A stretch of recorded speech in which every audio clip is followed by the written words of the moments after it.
If you like this podcast or the previous ones, please consider buying me a coffee at buymeacoffee.com/Frankie'sPod. It just goes to help fund the software and the hosting.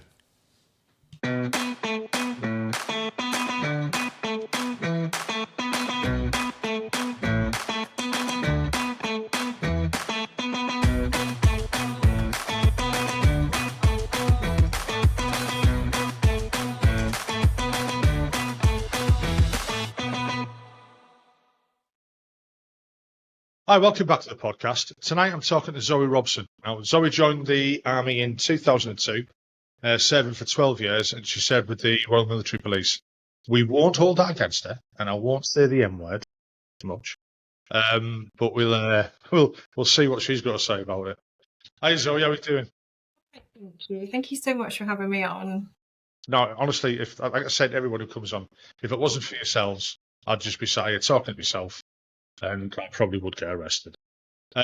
So for you, it's the same questions that I ask everybody. It's the 5 questions on where did you grow up? Why did you join the military? What was it like? Why did you leave? And what I'm really interested in the last bit here is what have you done since? I've seen a few of your TikToks and stuff like that, and I know how you felt when you left. I've seen you mention that in some of them. I'd like to get to know that bit, transition from military and civilian a bit more. But if you just want to start off, give us a bit of your background, like where you grew up, why you joined the military. So it's not the nicest story, I guess. It's it was a very unstable environment. So I was born in Northern Ireland in the early 80s. My mum met a very horrible man, and he just, if you imagine the most evilest of people, that was him. So at some point, we lived in Dundrum, Northern Ireland, and at some point before I was 3 years old, we had to make a great escape, and we moved to Ballymena. And it wasn't great. My mum met a soldier, and there was this conflict of my mum trying to move on, and then this other person, my biological father, kind of creating chaos in the background. We used to share visits, me and my older sister, because we didn't really get on. And one day she didn't come back, so he just refused to give her back. The police were involved a lot. There was a lot of abuse, and I think it wouldn't be fair to my mum and my sister to say too much, but it was just horrific. So my mum met a soldier, and she was working in the fish and chip shop in Ballymena. This soldier walked in with his tash and blew her away. So they ended up having 2 more children when we lived in Northern Ireland. And from my mum's story and recollections, it was at that kind of time when I was 3 or 4, we went to some sort of parade, and there was somebody wearing a red beret, and I just took a liking. And it's the God honest truth, that's where I wanted to be an RMP from. I didn't want to be a policewoman, I just wanted that red beret. It just stuck with me until obviously I got it. So we left Northern Ireland when I was about 6, I think, and it was really traumatic. I don't really know how to kind of make sure that I say this in the right way without one particular day, the police kind of raided the house. I was at my biological father's house, my sister was there, and me and my sister were hiding in an airing cupboard. And I'd basically been forced that day, or maybe the day before, I can't remember, I was so young, to go to the doctors and then a solicitor's, because I had bruises on me. And my biological father was basically trying to convince me that my stepdad had done it, and he was trying to get custody. It was just horrific. It was absolutely horrific to kind of be, I don't know, manipulating children like that. So anyway, we went to court. We ended up, my mum, my stepdad and my younger sisters, we ended up moving to England, and unfortunately my older sisters had to stay in Northern Ireland. So it was just a really evil, horrible start to life. It really was. And I think even when we moved to England, I was getting calls from him saying, don't eat your dad Dave's food, that's his name, my stepdad. If you don't eat it, we can all be together. So then I developed an eating disorder really early, like in primary school. I was year 5 or year 6, every Wednesday I was seeing a play therapist. So basically you go and you would draw and they would talk to you, and as you're drawing they're trying to figure out, what's going on. In year 7, I went to Stonehenge School in year 7. We lived in Bulford, I think, at that time, and I was sitting with the head teacher at lunchtime to make sure I ate.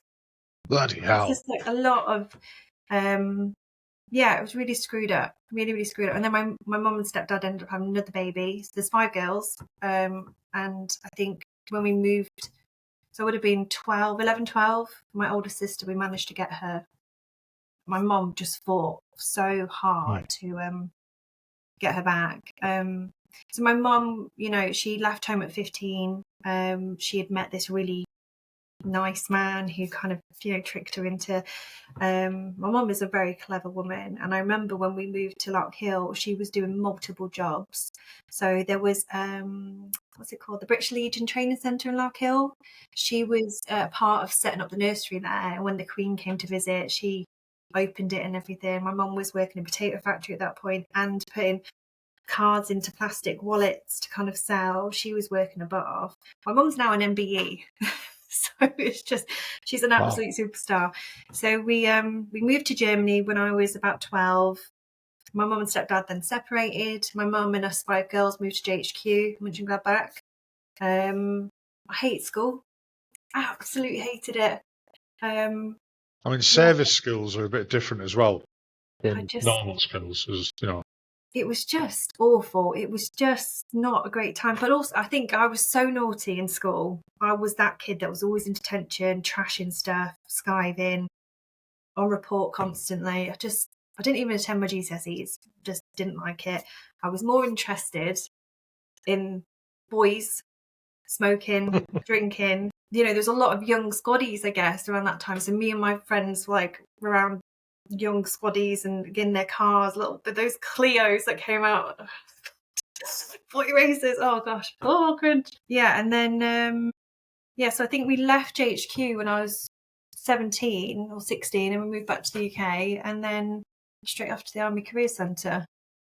But I did try to join at 15. So in JHQ, they have obviously the Army Education Centre, and I finished school at 15 because when my birthday is in August, and I went there and they were like, no, fuck off, you're too young still. And I was like, what am I going to do? I hate school, I can't spell, I'm just really thick.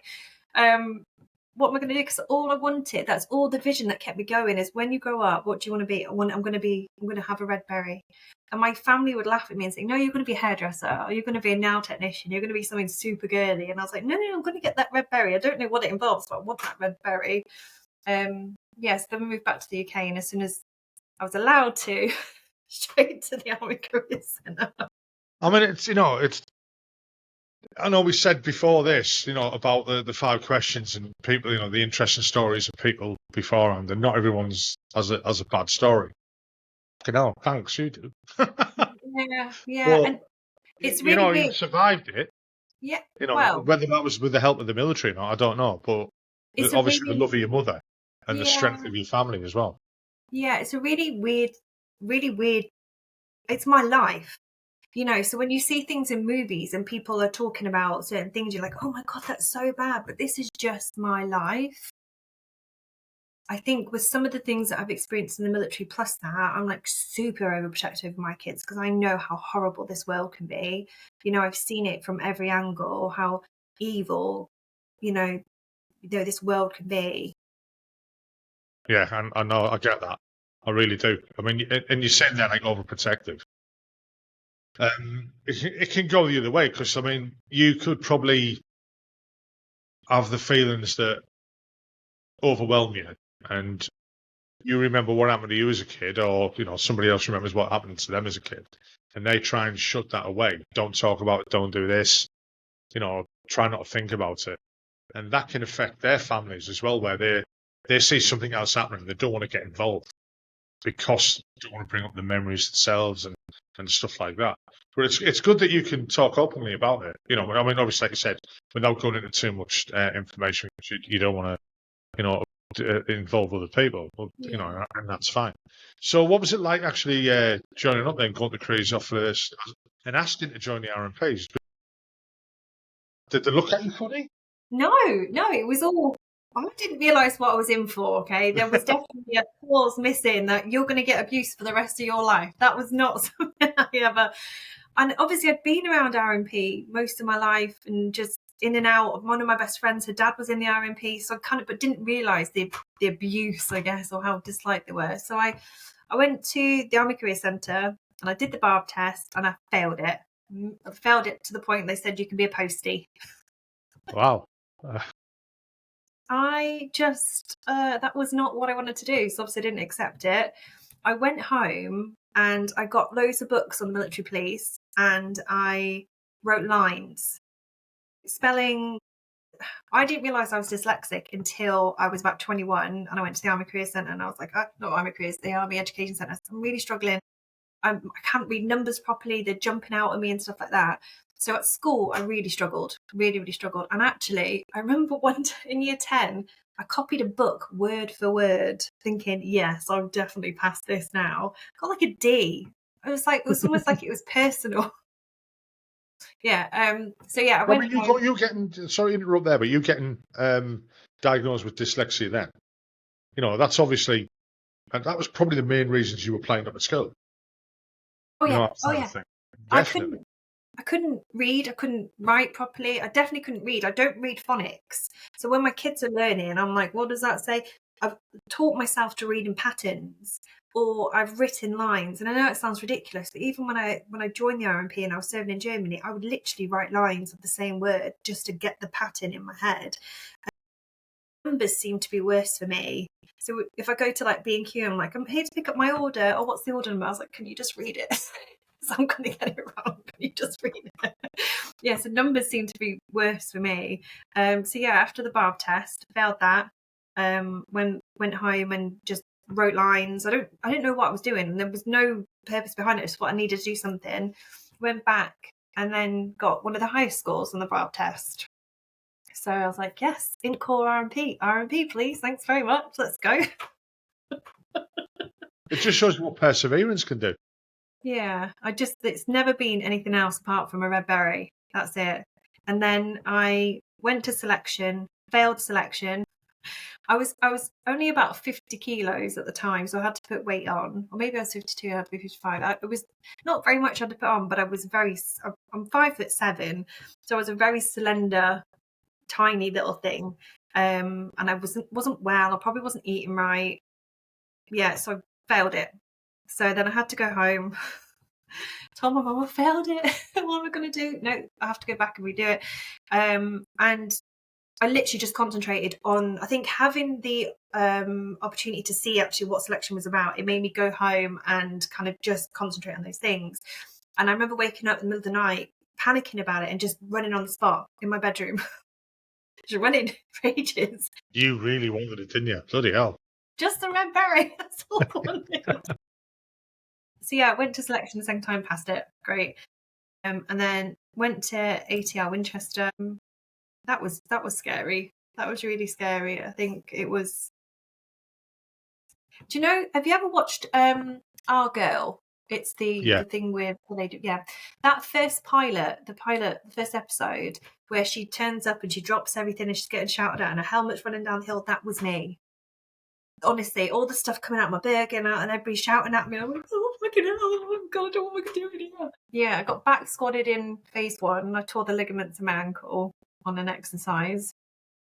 Went into Biff's platoon. Yeah, it wasn't easy trying to get in the army for me. It doesn't sound it. I mean, it's a good job you were determined, wasn't it? Yeah, and then when I finally got out of phase 1, went to phase 2. So phase 2 for military police is very academic. You have to learn about the law, but military law and civilian law. So but then still all the same fitness tests and all those. That's down in Chichester, is it? Yeah, well, it was Chichester. They've gone tri-service now, but it was Chichester, yeah. I mean, I've got a guilty thing, or guilty, not guilty secret, but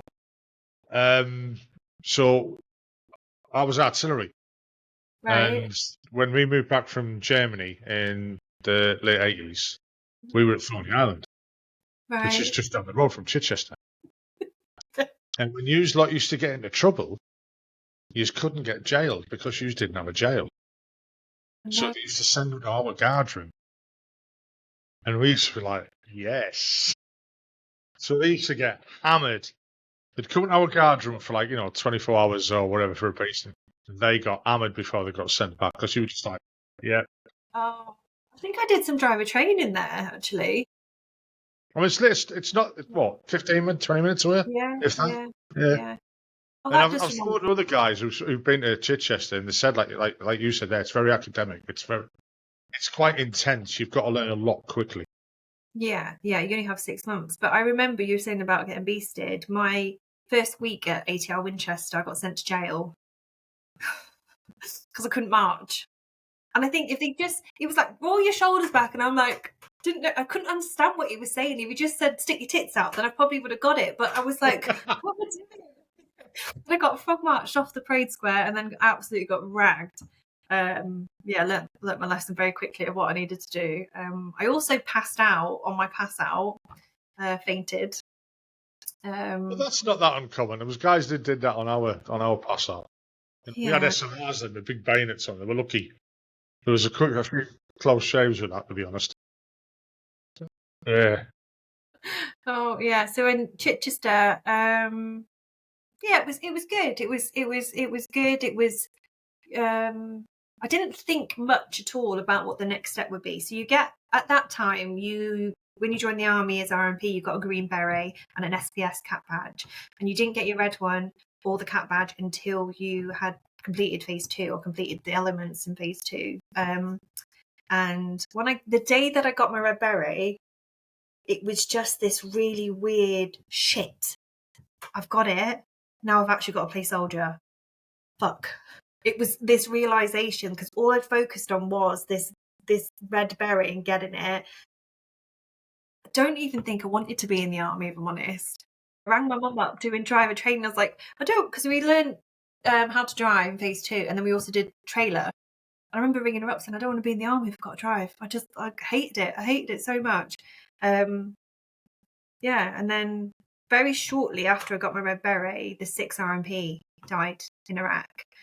And that was a massive kind of wake up of the whole situation in Iraq and other things. That really did hit home. That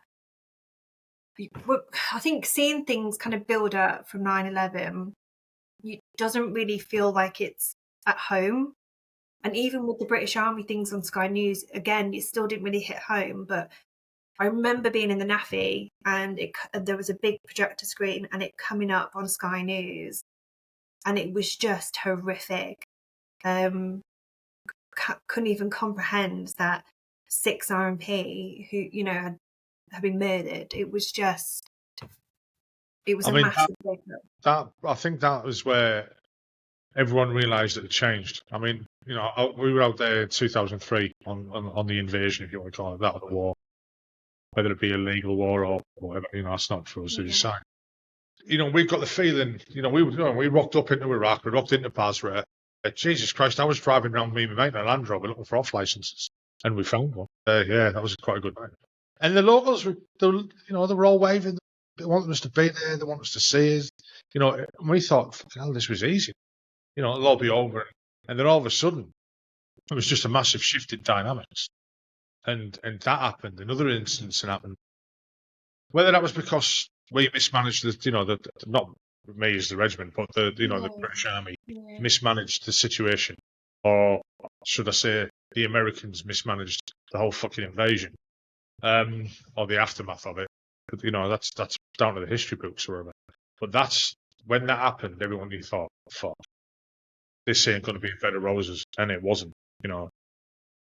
It's just one of them things. But like you say, it does open your eyes, and you think, actually, I've got to be, there's got to be a bit grown up here. There's gonna, you know what I mean? Yeah. So I mean, you saying that, all of a sudden, you've gone from the recruit to shit. Yeah, I've got to step up. Type of thing. Is that how you felt? I think it was a very scary. At no point did I think I would be going to Iraq. I don't know. It just didn't ever feel real. And even I think when I got to my first unit, it still didn't hit. I don't know. It's just a really.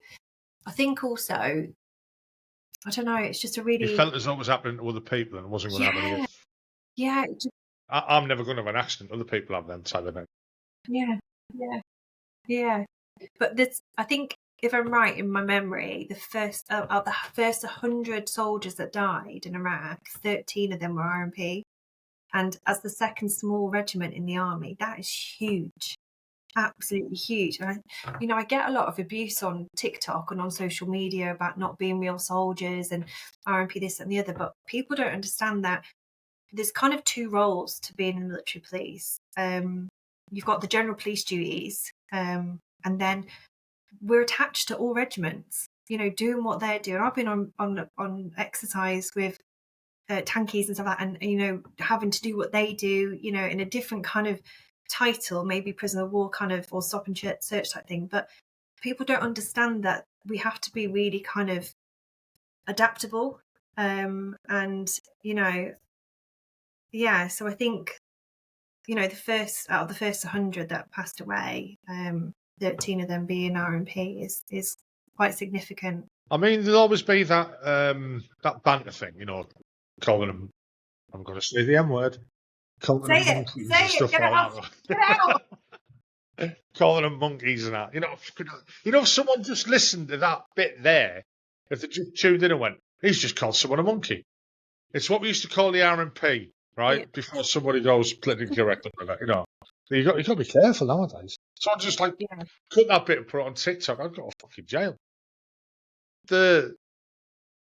I told you, I've interviewed Sean O'Rourke, and when he was on about the duties that he'd carried out doing like close protection and stuff like that, I kind of knew them things happened, but not really. When we're in the military, we're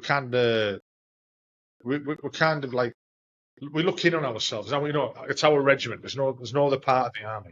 I was in the artillery. Didn't give a toss what the engineers were doing. Didn't give a toss what the signals were doing.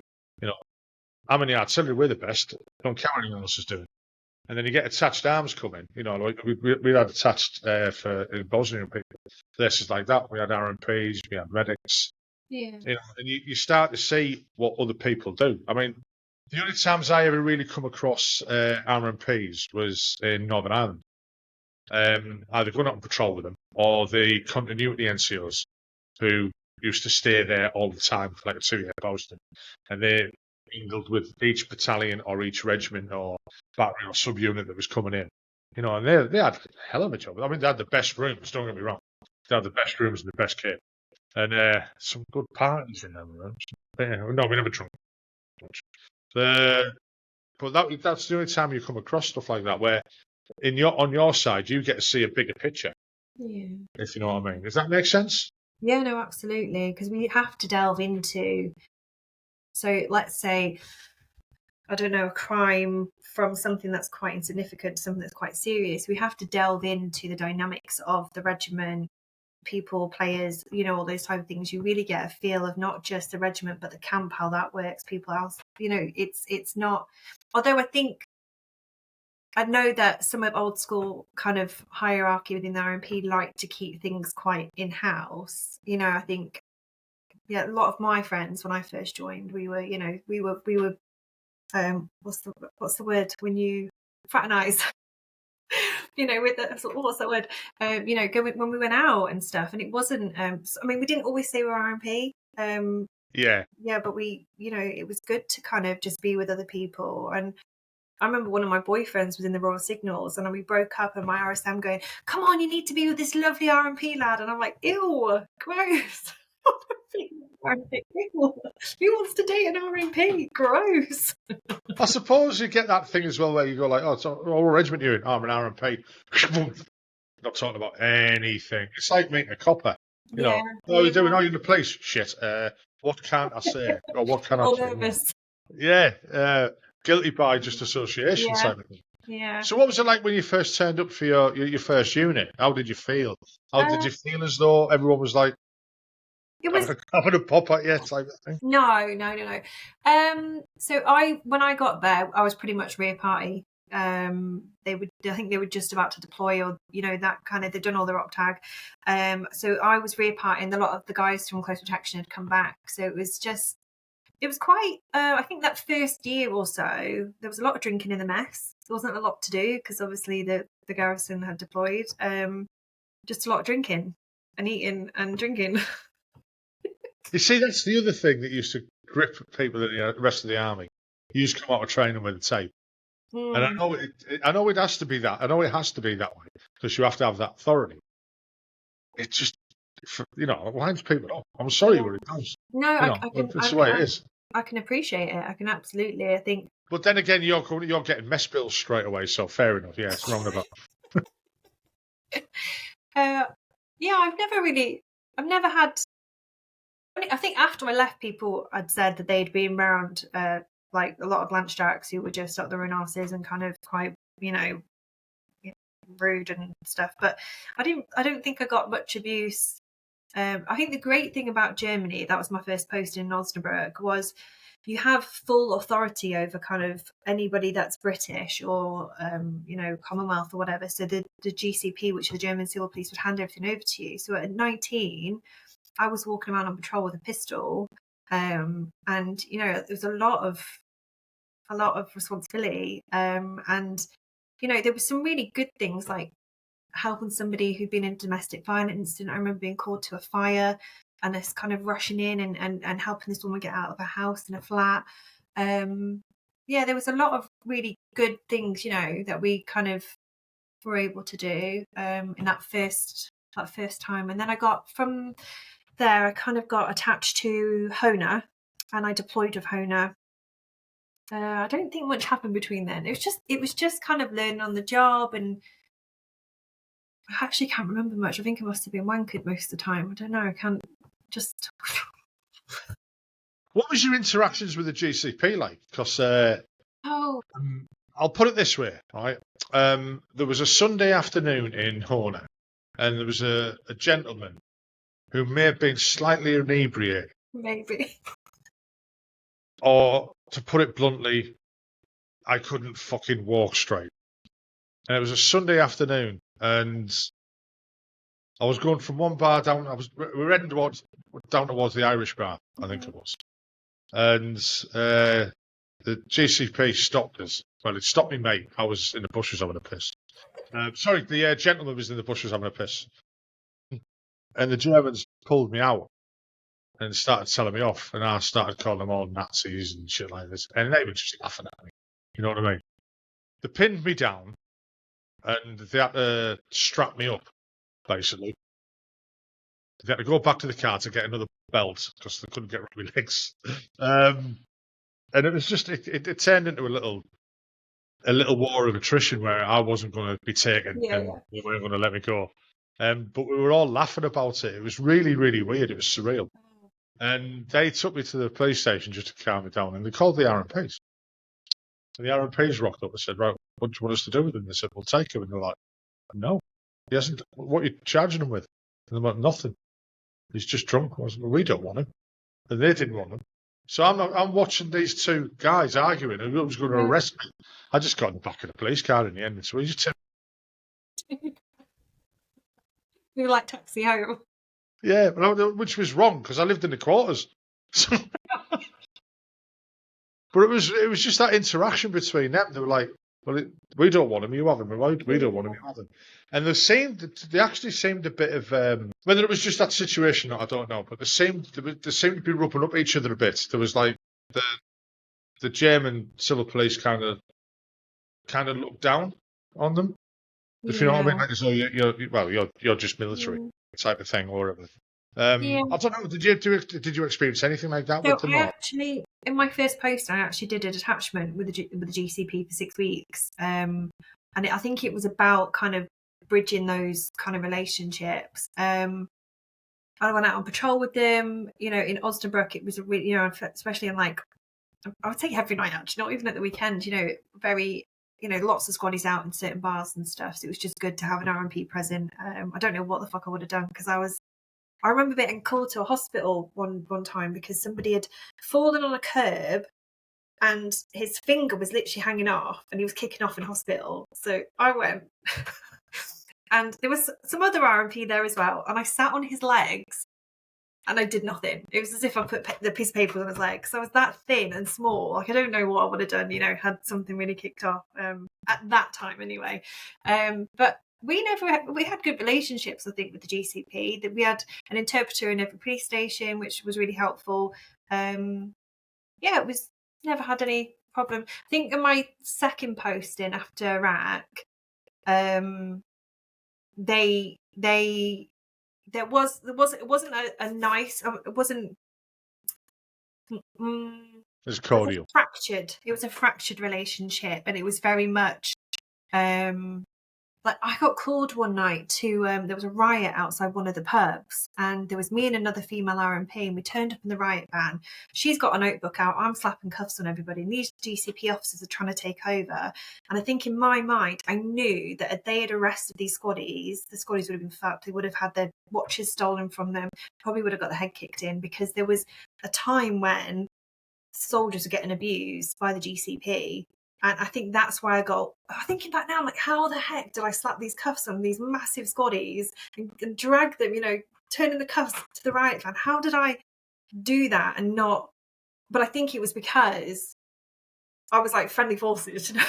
Yeah, I mean, Plus you've had the training as well. Don't put yourself down for that. No, yeah. There's that letter of authority, or that stamp of authority that no matter how much of an arsehole we are when we're drunk, it's still, it's a monkey. It's a monkey on a certain, I do what they say. And then also in the back of your mind, we would probably know that I'd rather get lifted by them than them. Especially like in places out in Canada, we would much rather get lifted by the RMPs than the Mounties, because they could be a bit rough as well. I'm not saying I've had experience of that. I think that's probably what it was. But also, I think I was always very fair. And I think even kind of, not judging anybody until kind of, even like when I sat with an interview with someone, I know that they had done something wrong. I think even then, just being very fair, because it wasn't my opinion to have. Obviously, if somebody was doing a dick to me, then I wasn't going to be playing nice and stuff. And that's not me being big-headed or anything, but you have to almost kind of set the scene of where this is going.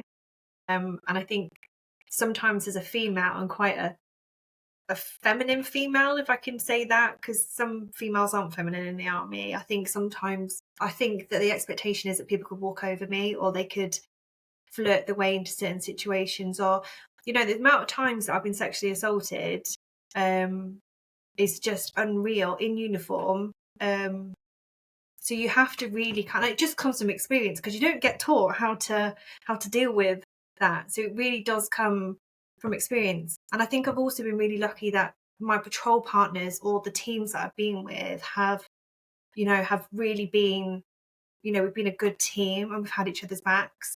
Might not always got on, but I've always served with a really good group of people who get it. When I was doing that detachment with the GCP, I remember being dropped off. They were dropping me back off at camp, but I think there was an RMP car on the way, and then as we kind of got closer, there was this squaddy in between the street just shouting. And the GCP said, if you don't go and get him, we're going to nick him. And I was like, okay. I jumped out of the car, went over, and I was like, all right, mate, come on, got the van, we'll take you back, not a problem. Get in the back of the van. And everything was fine. And then when we got to, I don't know what camp it was, but it was Royal Signals, got to the camp, and we opened the back of the right van, and he pissed in the back of the van. And he started walking away. Nothing I shouldn't, but But to be fair, it was just whatever. It's not a massive thing, is it? And actually, the riot van, you can clean it quite easily. So, but I went and got him, and he was wankered. He was stumbling. I was like, no, you're gonna have to clean this up, because I'm not doing this, and we've got to go back on patrol and all this type of stuff. And he got very handsy with me, and there was this tussle, and then he punched me in the chest. I don't think we had a stab vest at that point. Or maybe I didn't have it on because I had just come off the GCP patrol, I'm not quite sure. But he punched me in the chest, and I just dropped. I ended up in hospital. When we were tussling, I kind of pushed him, and there was this tiny little lip on the guard room door, and he kind of tripped through it and went head first. And And then I remember just falling to the floor, not being able to breathe, because like, you proper like whacked me one. Yeah, I was in hospital, and then I remember being stood up at the RSM the next morning, like pumped up on drugs, like trying to stand to attention. He was like, "Do you want to make a complaint?" I can't remember if I said yes or no, but that was quite intense. Yeah, I can imagine. I mean, I just want to jump back a little bit there, where you mentioned something about the amount of times you've been sexually abused while on patrol. I mean, was this intentional, people, or was it just grabby, trying to move out of the way, or? I think it was either going on patrol, you either got abuse, hey up the monkeys are here, or just monkey noises, and even driving past people, it's just one of those things. Or there would be a lot of, right, sweetheart, what are you doing? Like, do it, just, that type of stuff. Yeah, a lot of bum pinching and all those type of things, or just really not nice situations to be in at all. Did you learn to accept that, or no? Did you rise above it? No. But I think it's also, not 1970. I think you could. I think you always have to deal with the situation as kind of, if somebody's pissed up, am I actually going to nick somebody for sexual assault when, do you know what I mean? It's kind of, or can I go and speak to the RSM the next day? It's trying to be fair to the situation, and them kind of offloading and having a night out after it was, it wasn't right. Absolutely wasn't right. And I know I'm not the only female RMP or female in the army, I guess, who would deal with that. Yeah. I mean, there's a lot, I've spoken to a few of the girls on the podcast now, and the amount of unwanted advances, let's call it, they would receive. I mean, that's going to happen in any walk of life, but I suppose if you're in the military, it's compounded. It's more intense. You're living in each other's rooms type of thing. I mean, oh, God, can I admit this? Yeah, it's all right. Is it a statutory length of time? I don't know. No.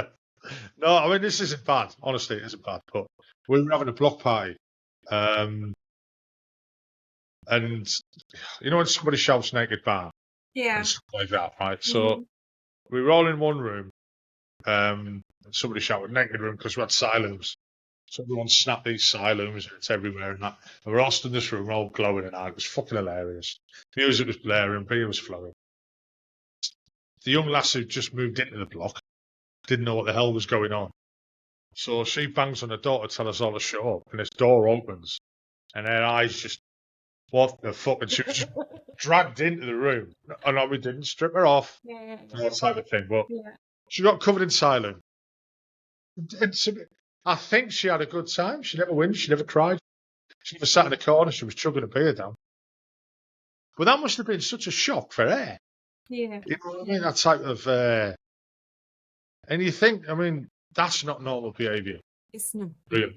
It's not normal behaviour, but in the military, it's kind of accepted. Yeah. Whether that's the camaraderie, the banter, or whatever. But thinking back to now, as a 56-year-old man, thinking back 30 odd years, thinking, that's like, I'm sure there's a statutory length of time, and I'm set if I can mention this.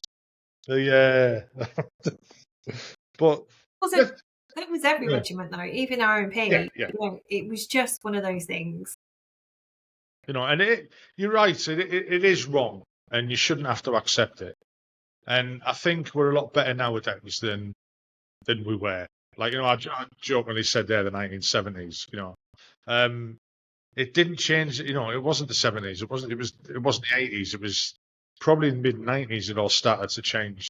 I noticed it, where I wouldn't say political correctness, but forethought of how to treat people a bit better. Yeah. Started creeping into the military, and whether we wanted that or not, the change in gay, homosexuality in the military, with that changing around 2000 or whenever it was, I can't remember. And it was like, yeah, so what? He's gay, so what? If it was last week, he'd have been kicked out of the army, which was wrong. Which is wrong. But the lads were coming out going, I've got something to tell you, lads. Yeah, we fucking know, mate. Not bothered. as you can fucking do your job, mate. What bother? Type of thing. Which is a good thing, and I think that the army changed very differently, very quickly. One of the things I noticed was like the punishment process, when our guys came in and stuff like that. Yeah. Whether that's a good thing or not, I don't know. I'd rather have gone to jail and got beasted than get our guide. I don't know why you should get our guide to get 3 extras if you fucked up. Yeah.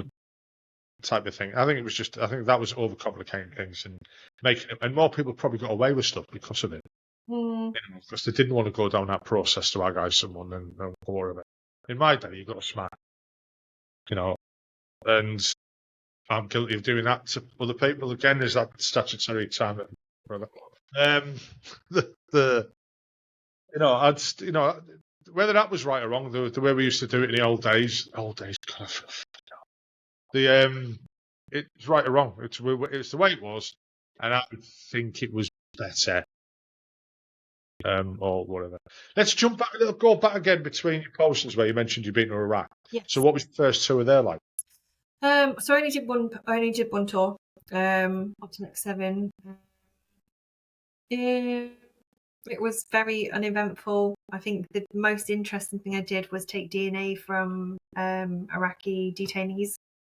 That was probably the most eventful thing I did. So my job there was general police duties. So I spent most of my tour in Shiba, in the police station, which was actually, obviously they're all ISO containers, but for whatever reason, the police station was actually built around these very small concrete, it was like in a concrete bowl.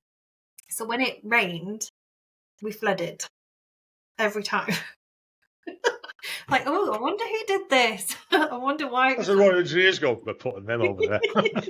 Yeah, I think there was obviously crime happens. We dealt with road traffic accidents, thefts, criminal damage, sexual assaults. Things still happen out there. The only thing is that you can't deal with things probably in the way that you would do, or I would have done in Germany. So there was a sexual assault that was quite a serious one that happened, and we ended up getting the whole regiment out on parade underneath floodlights, and they basically had to march one by one past a bunch of RMP and this poor female that was stood in between us so we could identify this person. I mean, I wouldn't say that's over the top because it's not, but that must have been quite horrific for her. Yeah. To be put in that situation as well. Yeah. That's quite. Yeah, it was settling. I think with kind of going out on patrol and all different type of things, but I think also there was quite a lot of Fijians within that regiment. And obviously, that the Fijian rank structure is very different to the military rank structure. Even though somebody could be a corporal in Fijian, it might be, I don't know, some major or something. So there was this real risk as well of the people involved that they would end up getting murdered at some point if we had not dealt with that situation, removed.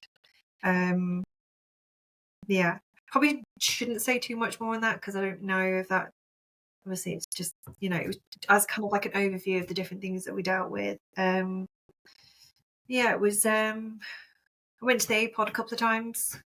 Yeah, it was a very uneventful tour.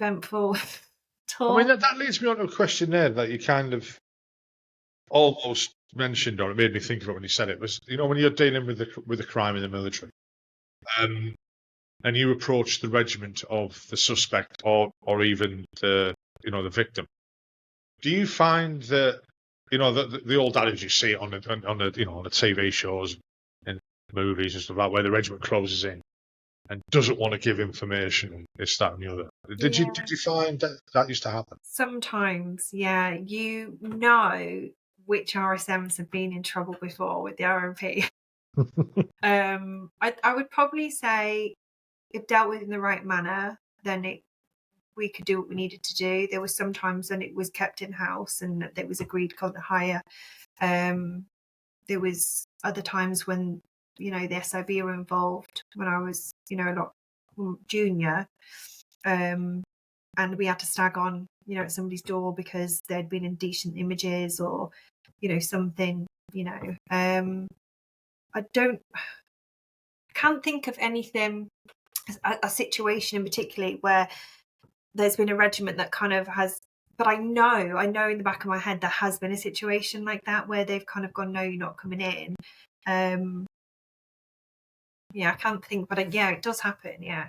I mean, I wouldn't want you to name the regiment or type of thing like that. I will remember. So close the podcast down. I wouldn't say I've seen it happen. Yeah, but I've experienced it. Yeah. Something happened that could have been quite serious, that was dealt with in-house, and the RMPs were kept away. I'm not saying I was involved with it, because I wasn't.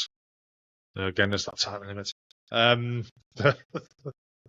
You've got like a clause at the bottom of this. Yeah. This will come out and it'll be a knock at the door about 10 minutes later going, we want a word with you. Too late, time limit. So this was like, how long have you been in now? 3 years. Yeah. Yeah. So what was next for you then? Like promotion wise and the next tour of duty or the next posting and stuff? So I went to Munster after that. I went back to Osnabrück and I joined the Ops platoon, which was really cool because at that point I hadn't really had any exposure to kind of really being a soldier, if I can say that, as RMP. So we went on a lot of exercises, we attached to different units. It was real fun. It was really, really good. It was good to get a Bergen on and, do really grassroots type stuff. We did a really amazing, awesome exercise in Poland. We drove there from Osnabrück. It was a huge exercise. I can't remember where it is. Somewhere in Poland. It's a bit like Salisbury Plain. Oski Promoski, I think it's called. The pronunciation might be a bit wrong. Yeah, it's very dark, isn't it? Yeah. On the night, yeah.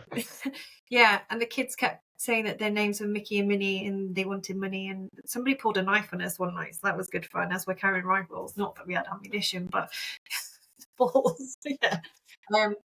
That was such a good exercise because there was just a lot. And then I remember this W2 coming over to us and our little RMP set up like thinking we're real soldiers with our pot noodles, and this W2 coming over and I want the female. So he had come over because he knew he was having one of the RMP attached, and I can't remember, it was it wasn't a Warrior, it was a smaller tracked vehicle, and I don't 432. I can't remember. Honestly, I cannot remember what type of. It was a 2-person. So we had the driver and the W2 was in it, and it was, I can't remember. But anyway, he came over to us and he knew he'd had to have an RMP, and he came over and he just went, I want the female, and that was me off on this exercise. Got in the back of this track vehicle. The BV wasn't attached properly to the door, and as soon as we went off, it fell on me, and I'm like tapping his legs, like, excuse me, ouch. Didn't know what to do. Never been in the back of a tracked vehicle before. Yeah, so my role there was kind of working alongside them, stop and search, training with them, prisoner of war kind of handling, making sure that they were abiding by military laws and all that type of stuff. It was just good fun. It was really, really, it was also really good to see how other units dealt with like the, attacks, and the different kind of how they would deal with stuff, and it was good fun. It was really good fun. I remember coming back actually, and we nearly tripped the land. I wasn't driving. We nearly tripped the Land Rover because the trailer kind of went a bit zigzagging. It nearly went. And so after that, I then went to Munster, where it was only a debt of 5 of us, and that was very much kind of. So at that point, Just a Veteran that's on TikTok. Yeah, Craig. So he. He's a funny guy. Yeah, he is, isn't he? So he was the area or regional. He was like the big crime reduction guy in Germany.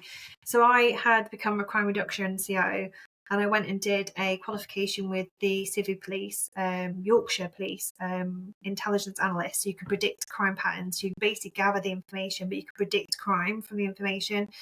So when I went to Minster, that was my role, crime reduction and intelligence analyst.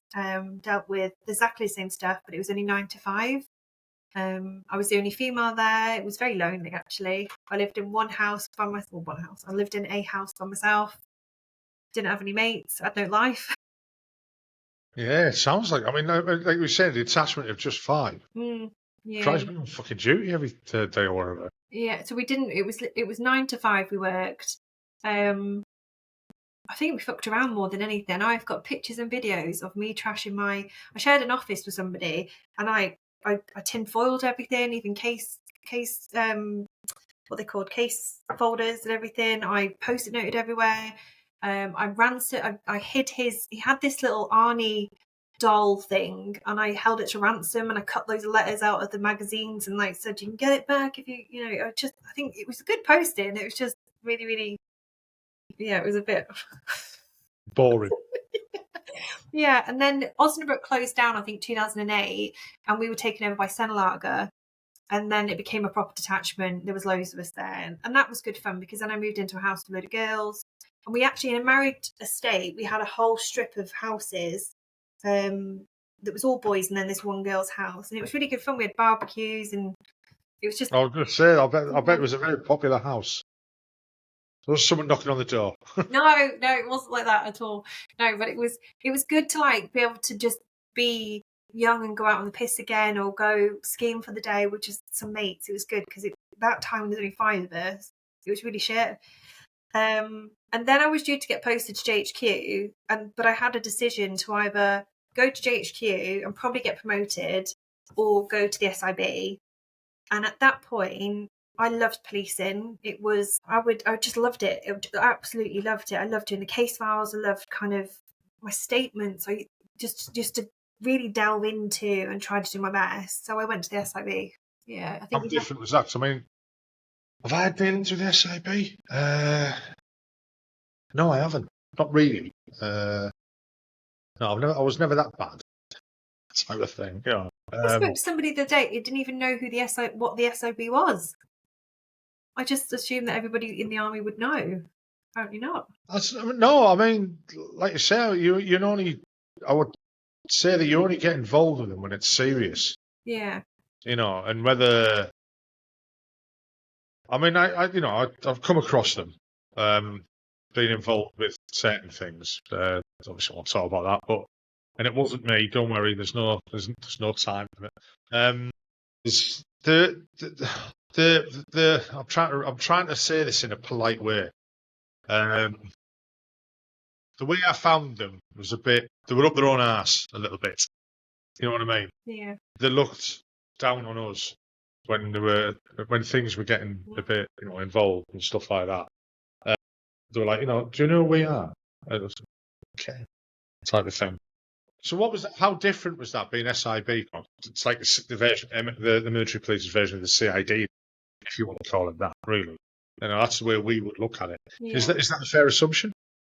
I don't think really the general army kind of community would ever really have a real appreciation of the stuff the SIB go through, probably day on day.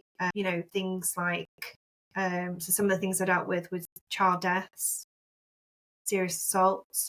I don't know if it was attempted murder or attempted manslaughter. I can't remember in that particular case, but there was one particular case, and it was one or the other. Really, drug offences. Historic cases as well.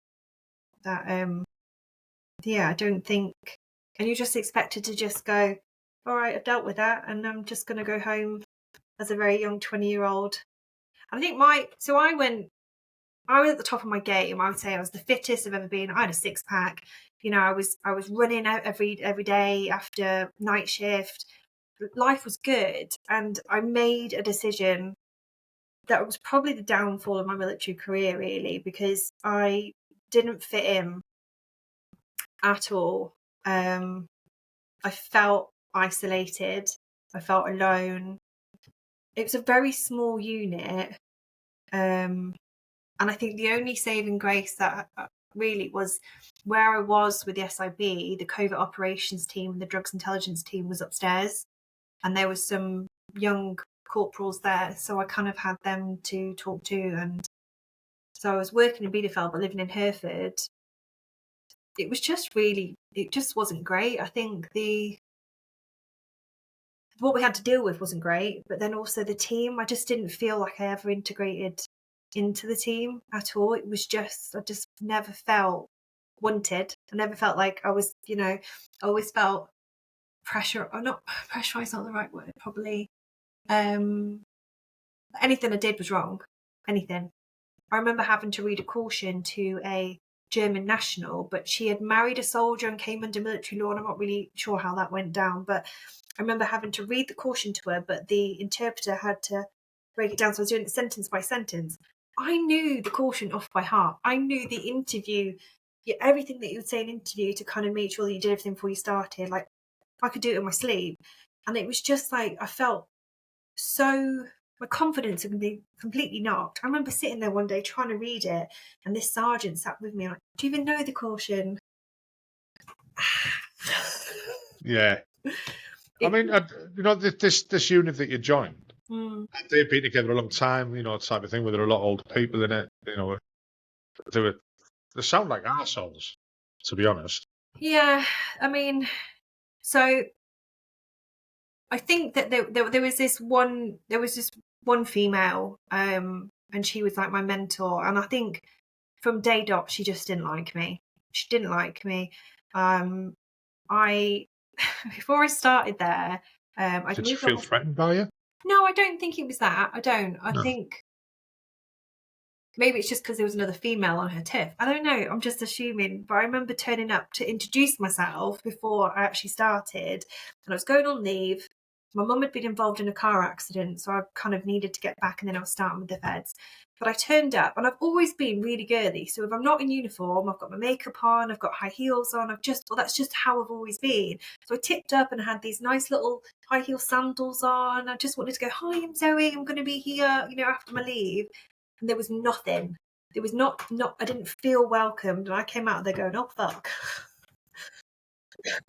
Okay, and then my first day, I was like, "Oh shit." It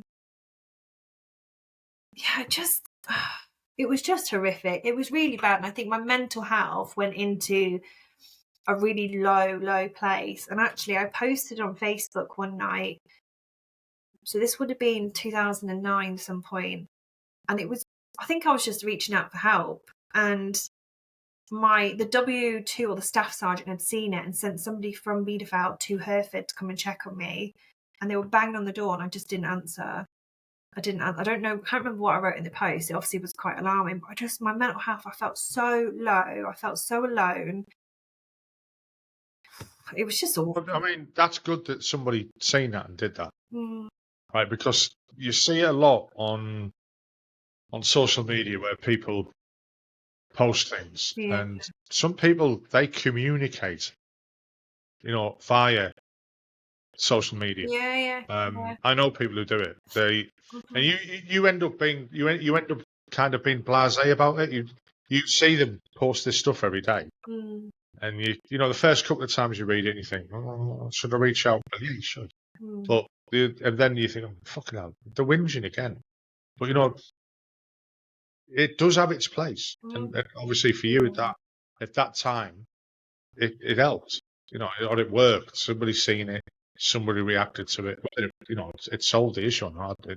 It's neither here nor there. But it can do it. Yeah. So if anyone is listening to this, don't feel as though if that's your outlet to get your voice out there and use social media, fucking do it.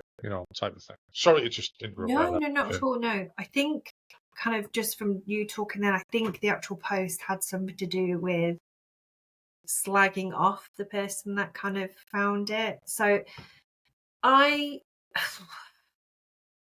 guess maybe bullying is too strong of a word, but my trainers were hit.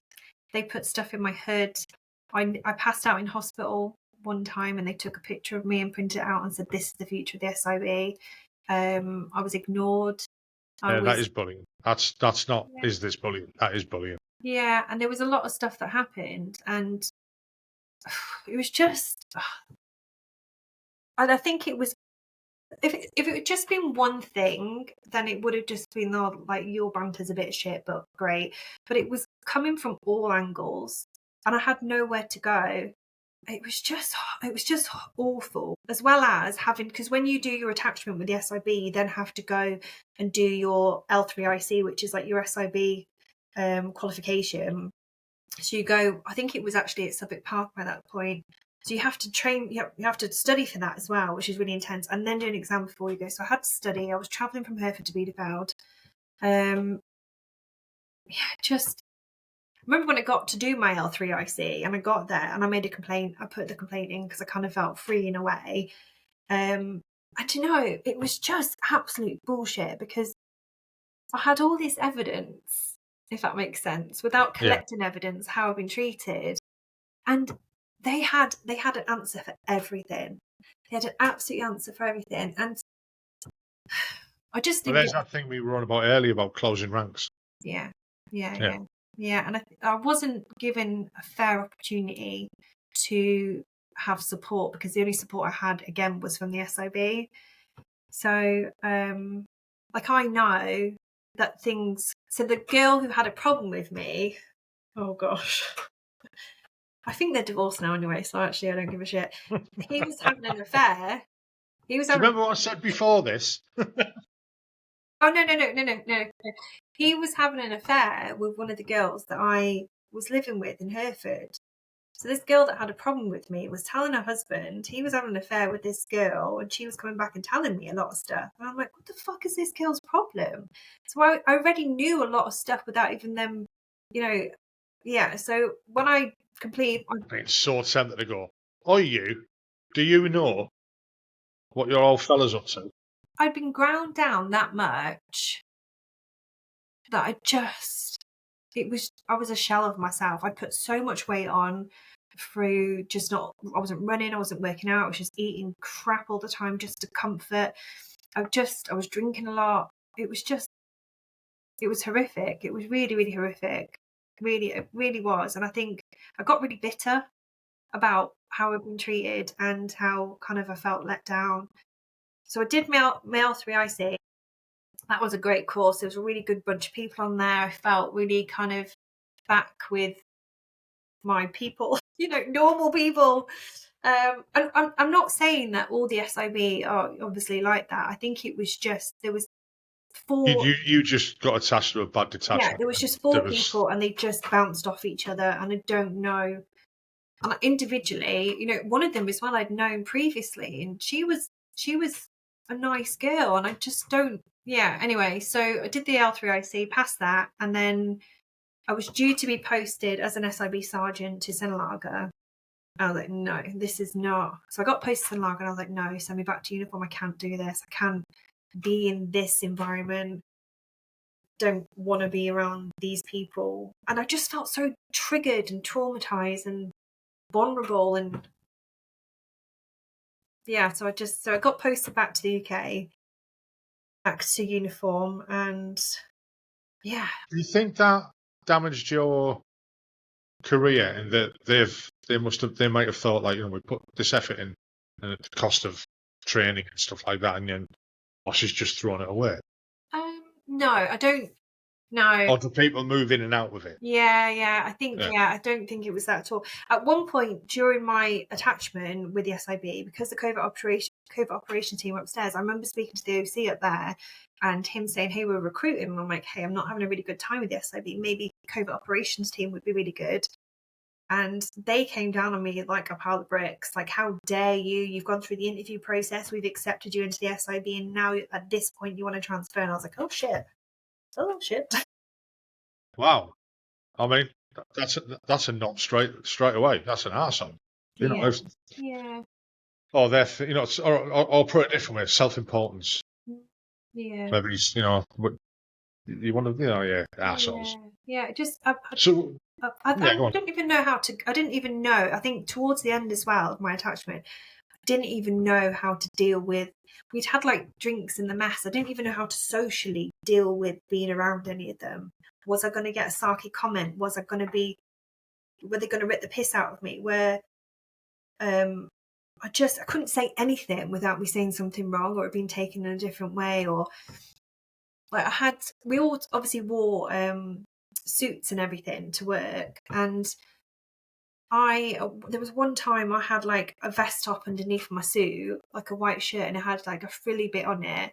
And this woman was like, put a complaint in again. Oh, I can see her bra. How dare she be walking around? I was like, it's not a fucking bra. It's a fucking vest top with a little frilly bit on it. But that was a huge thing that I was being inappropriate and everything. But it was just, I couldn't do anything right. Could not do anything right at all. And it just, like I said, I got really, really bitter. So even when I got posted back to the UK, there was SIB in the same building. And I didn't know any of them, but I was still like, fucking SIB.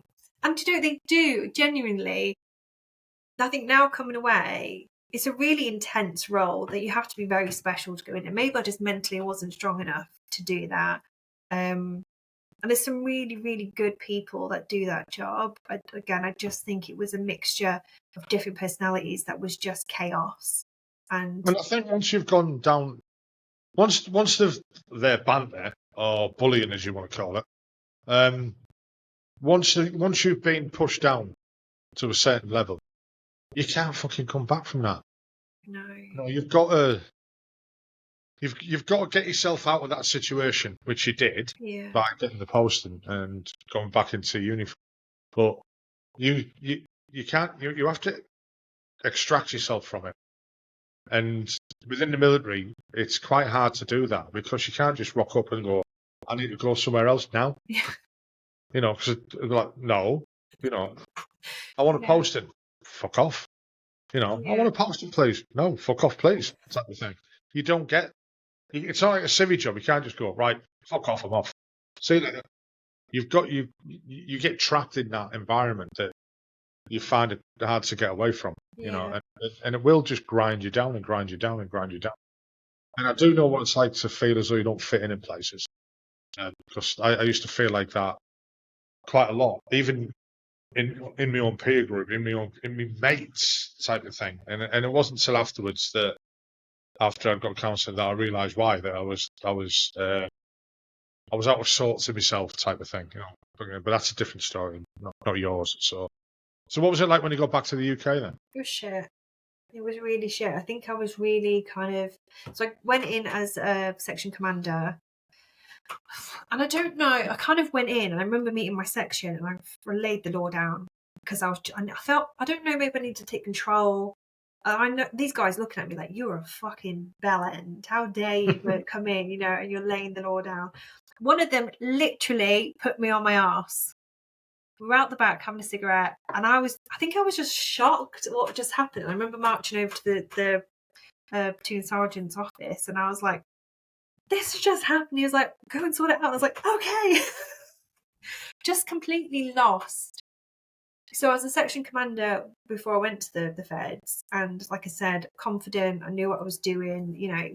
I was right at the top of my kind of corporal. I was about to be promoted to coming back down, back into uniform, and I couldn't slide back into where I'd kind of left. My fitness was at an all-time low. I had hip problems all the way through, basically from the basic training. Got tearing the ligaments, I had then knee pain, hip pain. I'd had hip pain, oh God, literally my whole military career, really. So I was on the biff for a long, long time. In fact, probably from the SIB to the point that I left, really. So it just, I don't know, but the policing, it kind of came back slowly, which was really good. I did sign off when I first got back to the UK, probably 2010, I think it was. But because there was only me and one other that had the L3IC within the policing qualifications, we were kind of convinced to sign back on. So me and this other bloke, Ryan, both had this qualification. They basically said we kind of stay back on. I don't even know what they kind of convinced us to do. Why? I don't even know. But I didn't have a life in Telford.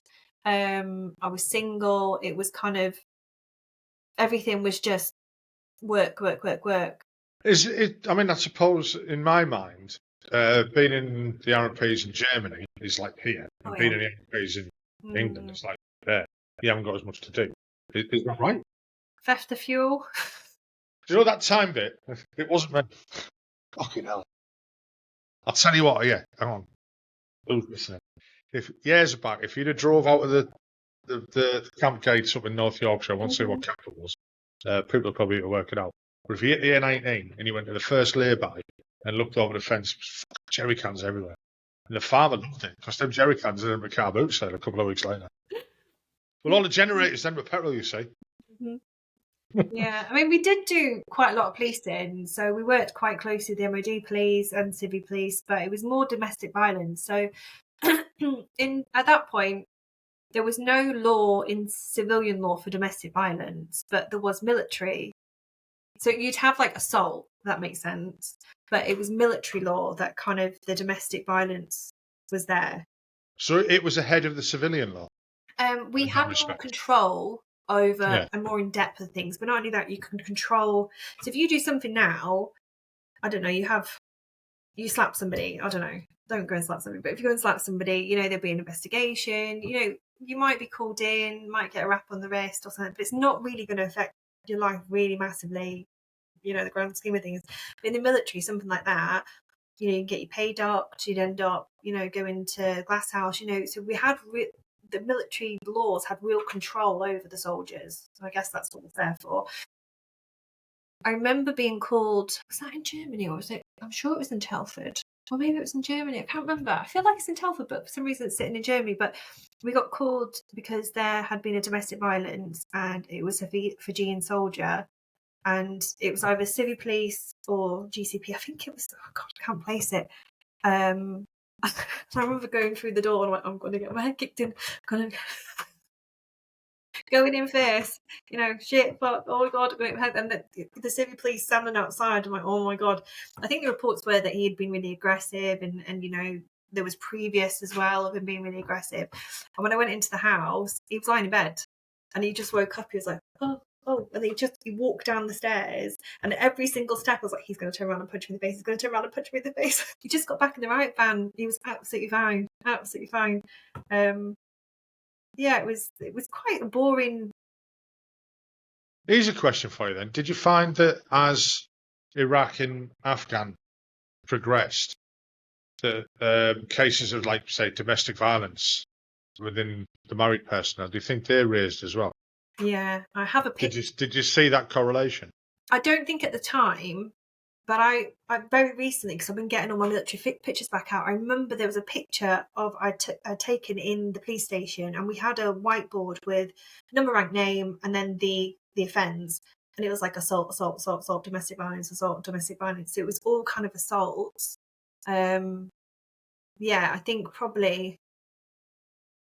Yeah, I think thinking back now, probably. Yeah, I actually got arrested once in Germany. By RMP. Did you not put your card out and go? Right. What's your free card? Basically, the shows your warrant card. I've got one though. My sister. So I lived in Munster, and my sister lived in JHQ. My older sister lived in JHQ, and she was married to a soldier. And there'd been some sort of domestic incident. She rang me up and was like, "The RMP have taken him. Don't know where he is. I'm worried." So I was like, okay, I can find that one out. So we had a system called Red Caps. Naughty. No, I know. So you could basically, I could search anybody's regimental number as long, I mean, technically anybody in the army, anybody who had served previously, anybody, but it was kind of in a not a software, but it was kind of locked. So you could only really search if it was your location. So it would have been the garrison or the regiments that were around. You couldn't search other RMP. That was kind of would have flagged up. But I went into JHQ's system, found out where he was, phoned my sister and was like, "You're fine. He's been locked up in the guard room." Yeah. The RSM at JHQ rang my RSM and I got arrested. Actually, not even like actual under caution. Yeah. Yeah, I mean that is naughty. We don't fucking do it. We don't do it. But when I got aggied, because that was the end result, so I got interviewed twice under caution. The second time I went no comment, so that was quite cool to see the other side. but also the guy that interviewed me, he was fluffing everything up, and I don't know if it's because I was RMP that he just couldn't get it out, and I was sat there like. Did you feel like correcting him though? Yeah, no, I think I did though. I think I did correct him. Come on, get it right if you're gonna do this. Fucking come and sit here. Look, this is how you do it. Yeah. But I remember my OC, Major Packer. He got injured in Iraq, and I remember sitting in front of him, and he was like, "So, have you learnt your lesson? If given the same opportunity, would you do it again?" I'm like, "Absolutely, sir." But do you know what he said? He said, "Good for you, because so would I." And I'm like, "Okay, I'll take my ag I didn't even do the ag I was like, "I'll take that then and do one." I think this. I have a very small circle, and it's probably from childhood. But when you're in that circle, I'm like a lion, you're very protective of it. So protective. So I've got 4 sisters, and I don't let anybody in easily at all. My youngest sister's getting married next month, and I feel like I'm going to be in the speech of, do you remember when I first met Zoe? Oh my God. I just don't let anybody in. Like, you have to prove that you are worthy of being with my sister or my mum, because my mum's single. I've never made it easy for anybody. I'm single. But she's been single for a long time, actually. She was actually dating an RMP. Oh my God, she's going to kill me. She was actually dating an RMP. I hated him. And this was about the time I was joining the army. That's where I got all the RMP books. I used to call him Nobby Neil. I hated him. He probably was a really nice bloke, but you ain't coming into my family without me saying so. And I, at some point in Munster, Osnabrück time, went and did my bike license in Aldershot. And we had to drive from Aldershot to London District. And when I pulled up, he was there. And it was really awkward. Very, very awkward. Yeah, they've seen each other for quite a long time, actually. Yeah. That would be awkward, actually, yeah. So you decided to sign off then in the end. Did it all so when I signed off and then signed back on again, at that point where I decided to sign off, I went and I was looking at flats in like Nantwich, that's where I live, and I got this new feeling I never had before, being a pad sprat, not really living anywhere, of this normal life. I was watching like The Only Way is Essex, that was kind of the thing that was. I won't hold that against you, don't worry. In these girls having normal lives and normal health, and I've kind of had that bug of that's what I want. So I decided to start doing courses. The first course I did was a nail technician course.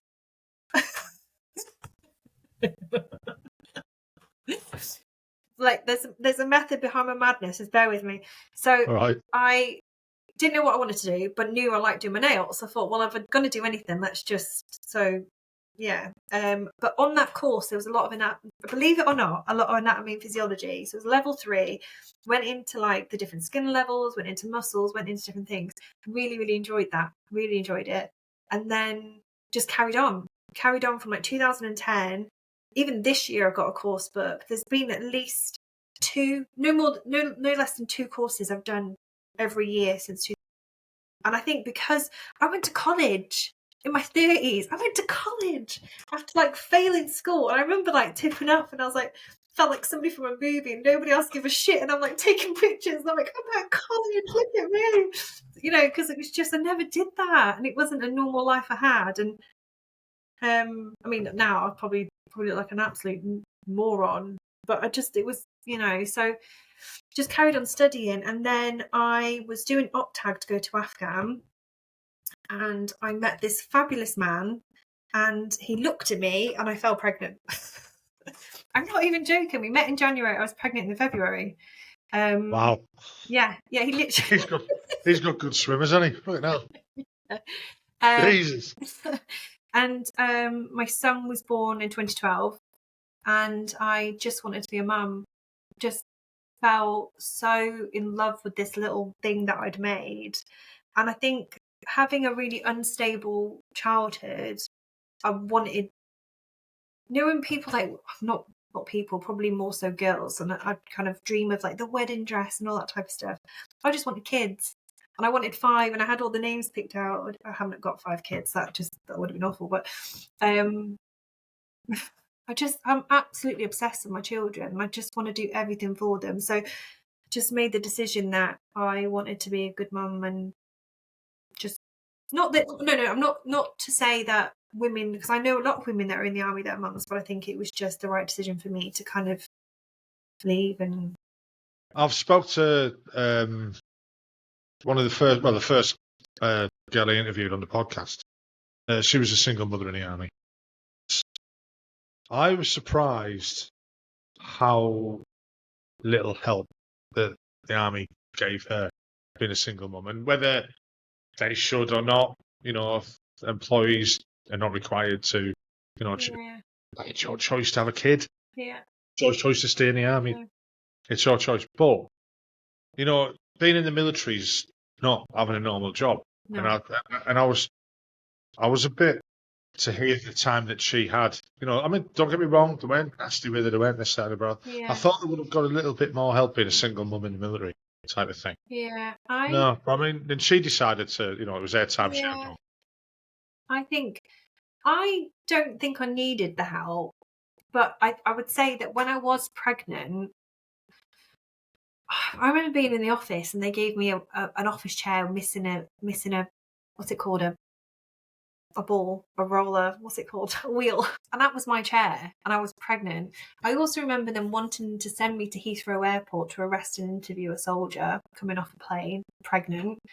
I remember when I was really heavily pregnant and it was the Olympic torch coming through Telford, and I had one of those really lovely maternity dresses, so sexy, and I was sat in an office next to somebody that had just been arrested, just me and him, with this massive bump. I don't think he thought I was RMP, which is really good, because it just looked like I was in the wrong place. Like maybe I should have been in a mental place. Like, what uniform is this? What have you been arrested for? Yeah. It was a really gross. Other than the fact they had 2 stripes on it, there was nothing that would have said it was military. It was gross. But there was no risk assessment. There was no, oh, you're a child, we need to kind of protect that. But also, I think if I'd made more of a kick off about it, I was moving washing machines when I was pregnant. This baby gave me superpowers just to get shit done. And I wasn't a single mum either. The man that looked at me and we got married and we're still together now. We've been together 13 years and we've had another baby and we've got a mortgage and we've got a really happy life together. But yeah, I think when I was pregnant, it was kind of, I don't know, maybe it was this whole thing. Do you know when in the army when you say that you've got an injury, oh, Biff, you'd never want to be that, and whether or not it was that kind of, oh, you've got to as much as, yeah, no, I get that. You don't want to treat people differently, but you do, and you can't help it. It's like somebody who's for example, you signed off, right? And you get kind of ostracized. Initially, all your mates are like, fucking hell, again, you've signed off. Yeah. Nice one. Fucking, you've took that step. You've took the bollocks to sign off. And then a couple of months later, it's like, the fucking basically turning back on you. Especially the hierarchy. And I've seen that happen. And, I told you where I used to work and stuff. I've seen that happen a lot. Because we dealt a lot with, retention and stuff like that. And you can't help it. It's going to happen, type of thing. And then you're right. I've seen lasses who fall pregnant, and I think there's a kind of jealousy as well. Because you do get, you're supposed to get tripped, more like Judy's type thing and all that. Obviously, like what happened for you, but there is that. I wouldn't call it animosity, but it kind of manifests itself that way, type of thing. Yeah, no, I understand. Without even realising, people will react and treat people differently, even though they don't mean to. I had a lot of guilt when I went on maternity leave and got pregnant. So my unit just deployed. I was supposed to be rear party. It was always supposed to be rear party. And then I ended up doing op-tag. I think there was an RAF police NCO attached who had died in Afghan, and then I think there might have been a TA in that same kind of tour. So there was me and a couple of blokes that went to do the op-tag with the view of deploying, and then obviously I couldn't because I was a child, but I was a child. There was so much guilt that I felt embarrassed. So when my regiment came back, or my company, sorry, came back from tour, I felt embarrassed. I felt like I'd let them down. Like I felt like they were going to be thinking bad of me, that they probably wouldn't want to associate with me. I don't know. And actually, as I was transitioning even further out of the army, I completely separated myself from my friends because I just felt like I'd let everybody down. And I remember saying to one of my friends, I feel like I've let everybody down. And she was like, but Zoe, you were never supposed to deploy. And I was like, well, I know that, but I kind of had this, I don't know, it was just like this feeling of letting people down and feeling bad. No, I get it. I know exactly what you mean. I've had friends who didn't deploy on operations, and they suffered badly with their own. Yeah. I wouldn't say mental health, but well, it is actually. They really, really suffered, and it was that thought of guilt, and there's no guilt to have. No. We didn't come back and treat them any differently. Everyone's got a job. Everyone's got. If you're on rear party, you're on rear party. I've done a rear party when the regiment deployed to Cyprus. I mean, Cyprus is from Sunshine, isn't it? But whatever. I did a rear party, and I didn't. If it had probably been Iraq or Afghan or Northern Ireland, and I got stuck on rear party, I felt exactly the same as what you did. You'd have felt that they're out there. I'm sat here doing nothing. They were in Cyprus. I was in Germany. That type of thing. So what was it like actually leaving then? Bizarre. It went from this person who had a purpose. Oh God, this sounds so ridiculous. I had a purpose. I was making a difference. I felt like my life had, like I was giving back. No, that's not the right word. I had a purpose. I was in the army. You had identity and purpose. Yeah, and I was making a difference. Not the right thing, but I was doing something that had a purpose, and it was doing good, and it was, it was a massive job, and I felt powerful, and I felt, even putting the uniform on, and if somebody said, "Oh, what do you do?" I'm in the army, or I'm RMP, or I felt strong. I felt, and then becoming a mum and not having a name anymore, just somebody else's. Oh, you're so and so's mum. Yep. And it was beautiful. It was great. I loved it, but it kind of, when I had my first, it was great because on maternity leave, the house was tidy and it was just chilled, watching Jeremy Kyle and drinking tea and breastfeeding. I know that's gross, but it was just magical. And then when I had my second, we had a miscarriage in between, and we wanted her so badly. And then I got really bad postnatal depression, to the point that I went to the doctors and I was like, you need to do something. I'm about to kill myself and I'm taking my kids with me. But again, it's not something that's rational. It's just I cannot cope anymore. And I don't think, I think it's only very recently that I've started to appreciate my military journey. And TikTok's really helped that. The veteran community on TikTok is phenomenal. Yes, there's banter and all that type of stuff, but the support, it's just, you can't. I found that there is, but it's I'll put this. The support is amongst the content creators, let's say. It's the people who don't create content, who are veterans and that, can be fucking toxic. They can be, I've not had it myself. Yeah. Because I don't post that much on there. It's generally advertising for podcast. Yeah. The few soul searching things that I put on there, I probably should delete because I think I might have been pissed when I did them, but I find them funny afterwards. You know what I mean? I'm like, when you've got when it comes up and you've got your screen, your thumbnail. I'm going like, oh. Well, at the beginning of it, I think I should delete that. And I play it and go, you knob. And I find it quite funny. But I have seen lots of comments off other people on other people's TikToks. And not just on TikTok, on YouTube and on places like that. You can't please everybody all the time. No. Type of thing. But it can get get nasty. You know what I mean? I've had some, and I think the great thing as well is that it filters a lot of stuff. So unless I go and have a look, which I'm really bad at doing because I'm like, well, let's see what was in there today. None of it's really got to me or stuck with me. Some of it's gone like, well, that wasn't very nice, but whatever. There was one particular comment, and it spoke about a case that I'd worked on, which was a very high profile case. And I don't think that the military dealt with it right. And this person was saying that, and that really sat with me for weeks.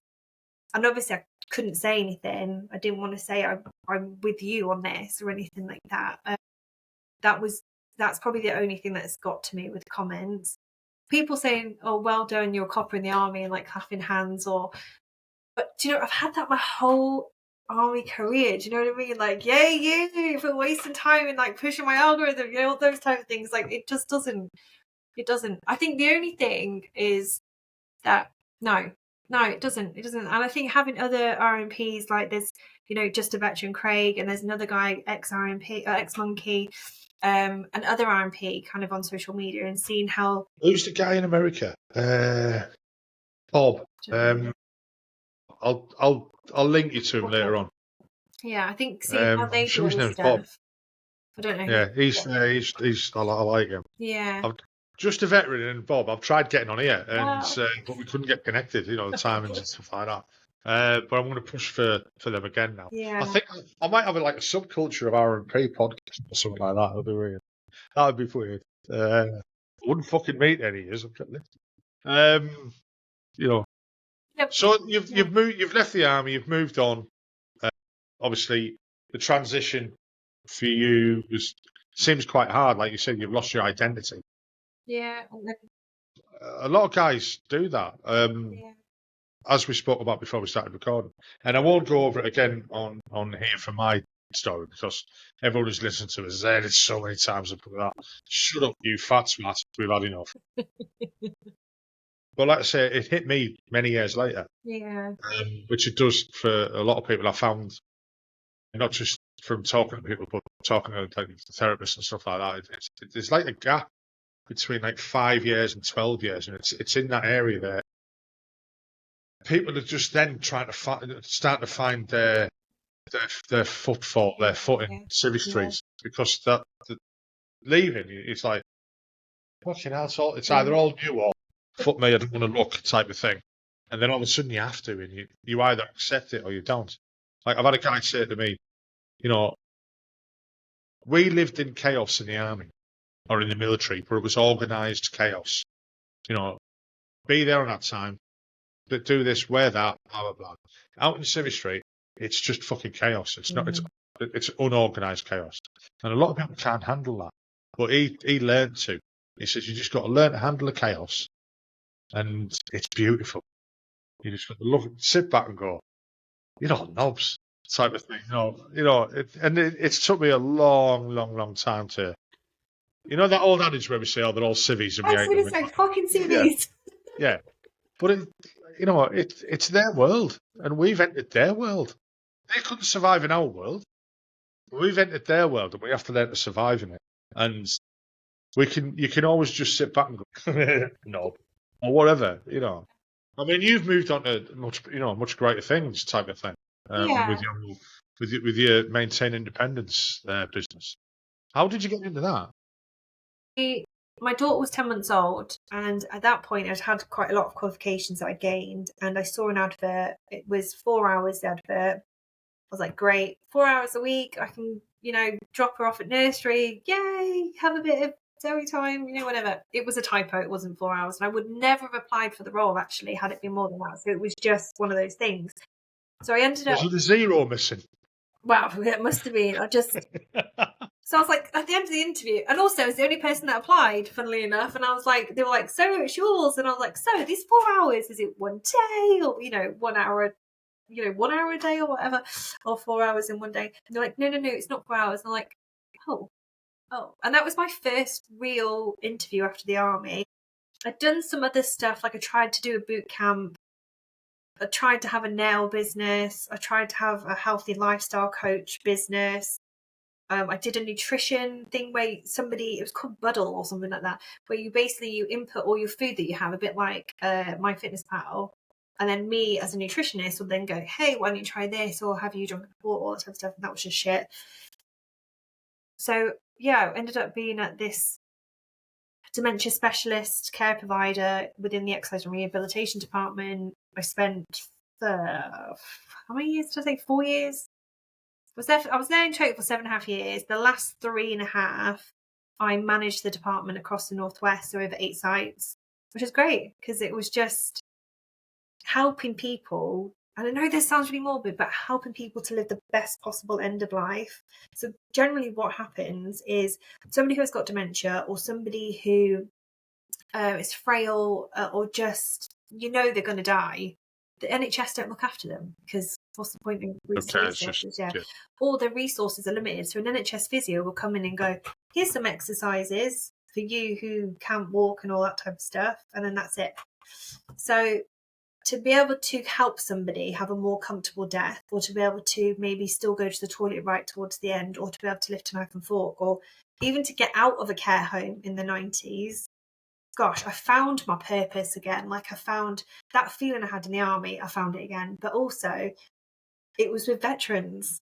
So a lot of people that I've helped are veterans, and it's just, yay. Back into that, like, and the banter, it doesn't matter what it's. This guy who was 92, the banter, crazy. This guy who was in the Navy, that never, it's just there, isn't it? The banter.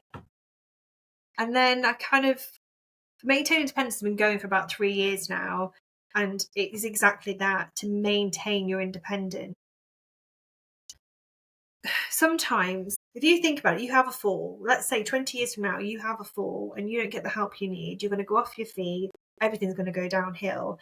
But if you had that right treatment just right at the beginning, something really, really small, it could just change the trajectory and you could live comfortably for, you know what I mean? And the difference between my service and other services out there is that if you came out of hospital, you'd be referred to an OT, a physio, a dietitian, all these other people. I can do all of it. So when I go and see people, I can do the exercise prescription, I can assess and prescribe walking aids. I'm a nutritionist. I can then come in with manual therapy. So it might be, I don't know, that they have a sore Achilles, so I can do some manual therapy. That is not something that somebody's going to get in the NHS, but it's kind of, and the great thing about that is that I might go with a plan and somebody might be feeling really poorly. I'm like, okay, let's try this. Or let's kind of talk about nutrition. Or it's just a really great service. And I'm very blessed to have had the contracts and the support that I've had so far. And it just speaks volumes about how special the service is. Yeah. I mean, I've looked at your website. I've seen some of your TikTok videos and stuff like that. And you mentioned in there about, like, for military service and veterans. I mean, it's not something you specialise in. No. But it's something you encourage. Yeah. So, yeah. I think rehab anyway is very, very expensive if you go private. So what I want to offer is 50% off what I would normally charge. And I don't know, I think having that military banter. I had a guy come in from Chester, and QDG, I think he was, ex-QDG, and we had actually lived in the same place in Larkhill and then in Hereford, and then we also served in Osnabrück together, not Munster, Osnabrück together. And it was really great just to go, oh, do you remember like Dreamers, or do you remember like and for that particular squaddy, he came in and his shoulder was like, I can't see it, but he went like that because his, what did he do? He had a WWE charity match or something, and he hurt his shoulder. Of course he did. Yeah. A top bloke, by the way. And it just got progressively worse. And he came and he was in so much pain, and he was in pain throughout the treatment, but he left and his arm was like that. Yeah. So, and it doesn't have to be in person, because sometimes just navigating through things is just helpful. Like, why don't you try this? Have you tried that? I had somebody contact me and they'd had some sort of health condition. I don't really want to go into it too much. And they hadn't had a meds review for a long time, and we kind of talked through everything. And I was like, you really need to get a meds review, and I think that would have even just helped. So not necessarily hands-on, but just the information and the signposting. So yeah, I don't specialise in it, but I know also the impact of hands-on therapy in regards to kind of the immune system, the fight or flight, and actually how, you know, it can bring things down. I've had people cry on my table before when I've kind of treated them in certain ways. I think it's just like the release of stress and all that type of stuff. Yeah, I understand. Excuse me, I've got a cat. Get off. Did you see her tail? Yeah. I'm glad I said that's a cat, by the way. It's not me. No, I understand exactly what you're saying about this, the release of pent-up tension, let's call it. You know, I mean, I wouldn't compare it to hug therapy, but that's the type of thing. You know what I mean? It's like, I mean, that is a thing. You know, I mean, I wouldn't mind one myself now and again, but that's, you know, I'm not going to get it off the cat anyway. So, what's the future hold for you with that? Is it you just trying to push it out to more and more, get noticed more? Or? Yeah, so I have associates waiting in the background to kind of take over and to help expand the business. I know how unique the service is because I was in a position to be able to have hands-on experience with people with dementia, and that doesn't happen.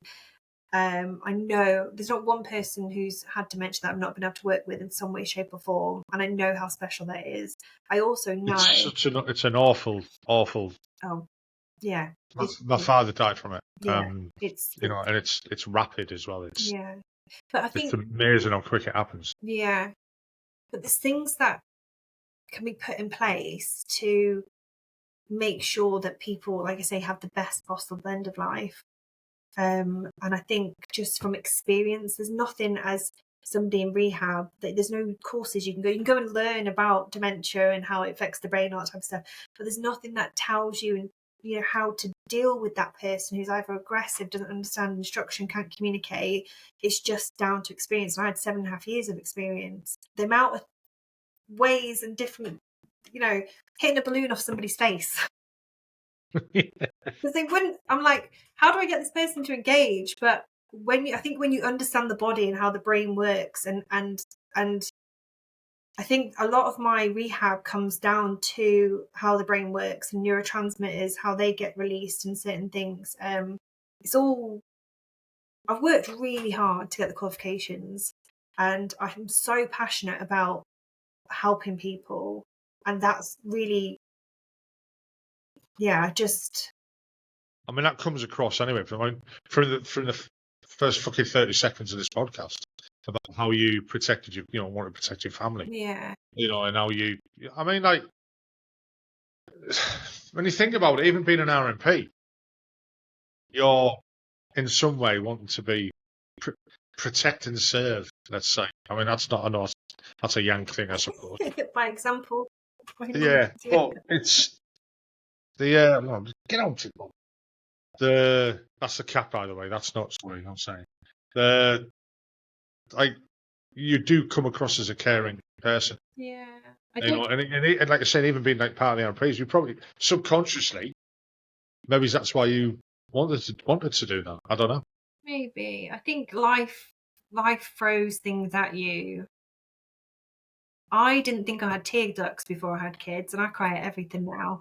Honestly, my kid's like, "You're crying again." I'm like, "I know, it's just, I don't know, the leaf's fallen off a tree. I don't know, it's ridiculous." But I think when you have a platform, and that's not just on social media, it's in life, because I have a lot of connections, I think it's really important to give back, and you don't know who you're gonna affect. So I was diagnosed with PMDD, and so for a very long time I was having these really, after my daughter and I had all that postnatal depression, they gave me some antidepressants, didn't give a fuck. They literally went, "Go and take these, see you later," never checked up on me. I could have been dead with my kids, you know. Thankfully I've got a very supportive husband. There was a time, probably in the last 5 years it started, where I was having these real lows, where I was feeling really suicidal, and then started tracking, you know, what's going on. So without going into too much detail, kind of a week before I'm due on, I have about 2 days where it's not. Whoa, I don't want to know. No. That's it. There's 2 days where I'm hopeless. I'm just don't want to be here. There's no point to anything. I I'm thinking about being, top of myself. I'm thinking about the kids don't need me. But I know now that it's this PMDD and, having ways to work around it and trying to, like on Sunday, I felt so low that I just had to take myself and I went, we've got a massive park in Crewe and I just walked around it 5 times and I was texting my husband and I was like, I'm okay. And I just cried.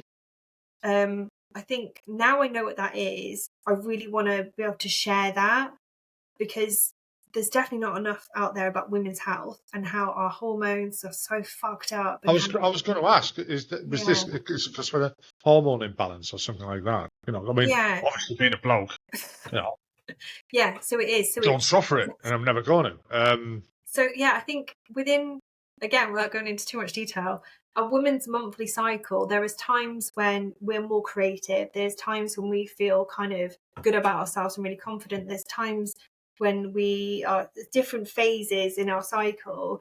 And for a lot of people, as they kind of come to that time of the month, is the hormones change and, you put weight on, you get bloated, everything starts to hurt.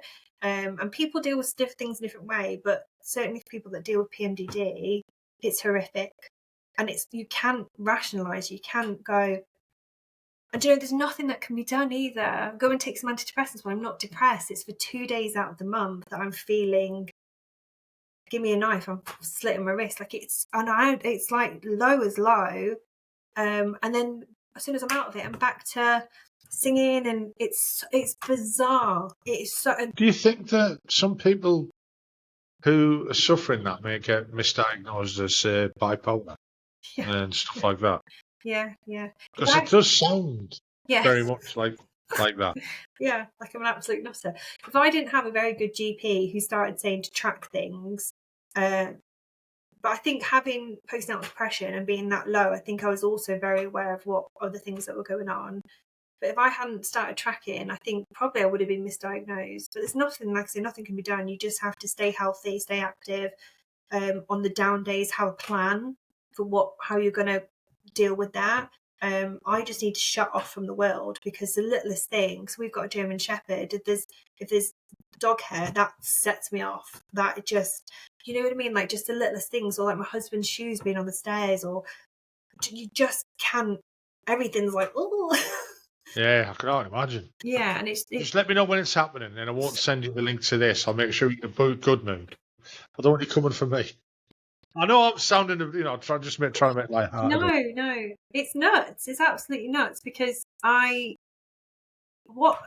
would never choose to be like that. To wake up and just feel like, what is the point?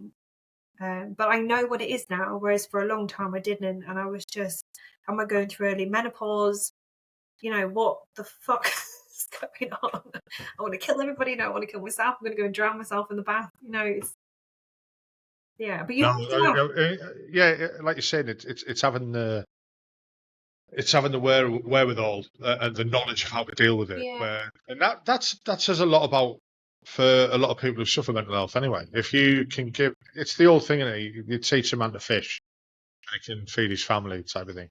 If you can teach somebody to recognise and adjust their behaviour when they're starting to suffer bouts of, let's call it mental illness or whatever. I don't know the proper words and shit.